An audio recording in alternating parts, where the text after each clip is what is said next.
oftentimes with Demon Slayer, you go through phases where people are like, oh, Demon Slayer's mid, oh, Demon Slayer's not that good. And then after the finale gets out, you kind of see everyone switch up like crazy. You saw this with season 2, you saw this with season 1. I think 2, when it's so popular, everyone just wants to hate on it every moment they can. So if there's slower parts of the season, everyone's going to jump on it. If everyone hates the CGI, they're going to jump on it. And then it creates this really annoying feeling when you're trying to just enjoy the show and you just see it everywhere online. Demon Slayer's finale was absolutely incredible. I don't think anyone would dispute that. I think too, it really helped put a bow on the season that definitely had some low moments that I think they really needed to bounce back from, and they definitely did. So I'm going to get into the future of Demon Slayer in this video, and of course my thoughts on the finale. Getting into the finale first, Tanjiro's conclusion with his upper demon that he was fighting was not the most interesting battle up to that point. It definitely had highlights, but him chasing him around when he was little and tiny was not the coolest thing in the world, as well as the fact that that demon's backstory did not really deliver like Akaza or Gitaru or Rui. Both of the villains in this arc were pretty weak. It was made up for in the fact that Tanjiro had some really great moments, Nezuko at the end obviously, and then Muchiro's backstory was really good. The Love Hashiro's backstory was like okay, it was definitely above average, but it wasn't anything crazy. And then moving into the big moment when he cuts off the head and he's using Nezuko, pushing him off, sacrificing herself in order to save humans, which would have been a really good way to kill her. To think about it, like, I've read the manga, and honestly, watching that scene, if I did not read the manga, I genuinely would have thought she died there. Like 100% genuinely would have thought she died there. They executed that death scene perfectly, especially considering the fact that they changed up the soundtrack. I don't know if anyone noticed, I'm sure you did, that they changed the soundtrack in order to have like alternate versions of the regular songs, and then on top of that they added in flashbacks to all the previous seasons. So that was super well done.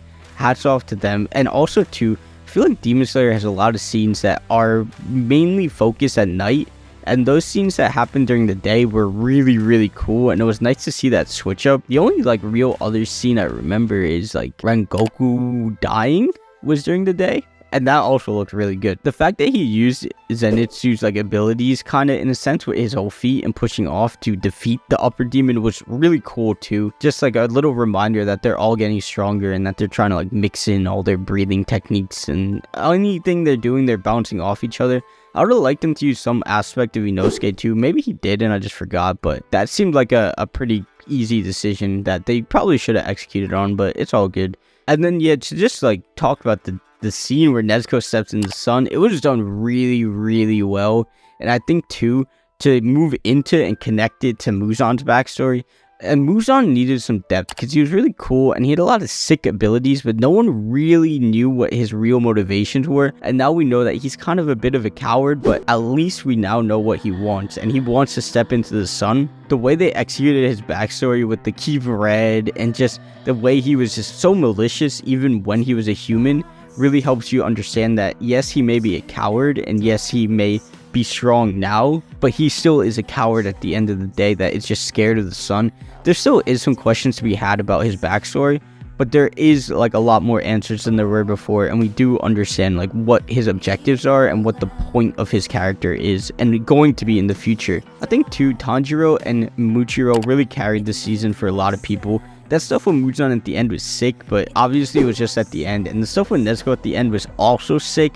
That was also just the last episode. But Tanjiro and Muchiro especially, his backstory was really good. I don't know if I'm the only one that liked Muchiro a lot more than the Love Hashira, but Muchiro really had a sick backstory in my opinion. And yes, the CGI definitely flailed the season at times, but I don't think it really deterred it in a super negative way that really screwed up my viewing experience. It was just like, I do remember though, coming out of Muchiro's backstory, to see the CGI little fish was really off-putting. Moving into what is going to be the future of Demon Slayer, they have the season 4, which in case you don't know is supposed to be the Hashira training arc, which is like 9 chapters of straight training, and then you move into their final season or final arc, which is Infinity Castle. The thing is though, it has a Hunter x Hunter structure where the last arc is way longer than the rest of the show.